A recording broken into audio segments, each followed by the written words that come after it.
Hello, everyone. This is Tom Fox, and I'd like to welcome you to the Daily Compliance News. The Daily Compliance News is an offering of the Compliance Podcast Network.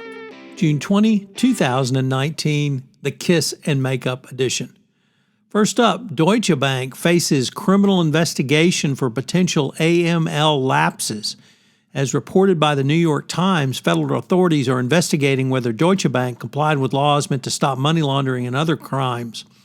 In the latest government examination of potential misconduct of certainly one of the world's most troubled banks, according to people familiar with the inquiry, the investigation includes a review of Deutsche Bank's handling of suspicious activity reports that its employees prepared about possible problematic transactions, and including some link to President Trump, son-in-law Jared Kushner, and other people who are familiar.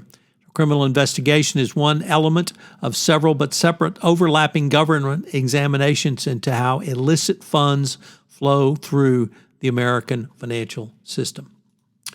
Along the lines of bankers behaving badly, the Wall Street Journal reports that Swedebank has suspended its CEO and the CFO of its Estonian unit amid money laundering probe.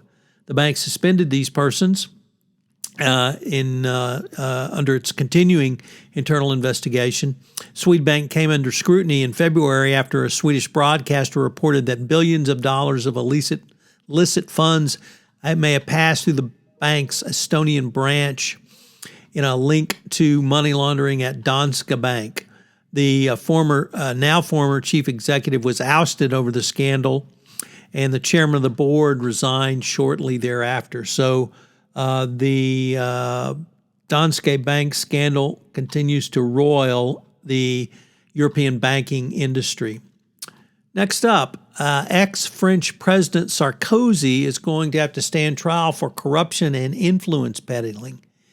France24.com reports that Sarkozy will have to appear in court in the coming months on questions related to influence peddling and bribery and corruption and illicit payments from L'Oreal heiress Liliane Bettencourt for his 2007 presidential campaign.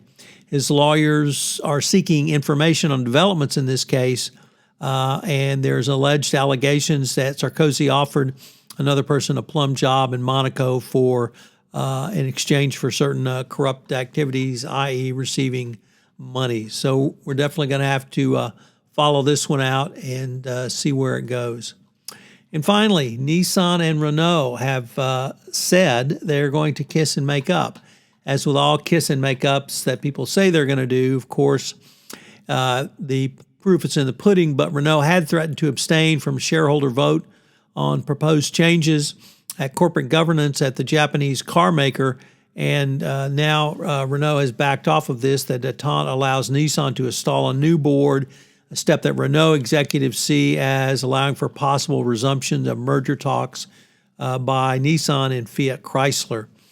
These discussions founded as Nissan withheld its support for the tie-up, and the French government then asked for a delay until Nissan put someone on the board. Fiat eventually pulled its offer.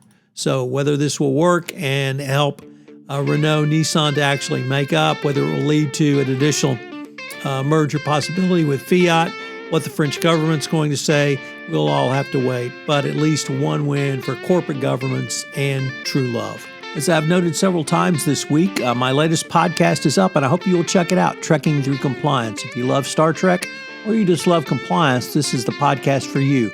It's short, between 7 and 8 minutes each day, gives you a wrap-up synopsis of the episode and then some compliance lessons learned. Also, I hope you will listen tomorrow for the Sunday book review, where I detail 3 or 4 of the books that caught my eye from the weekend book reviews. Thanks. All of this is a part of the Compliance Podcast Network and now a member of C-Suite Radio.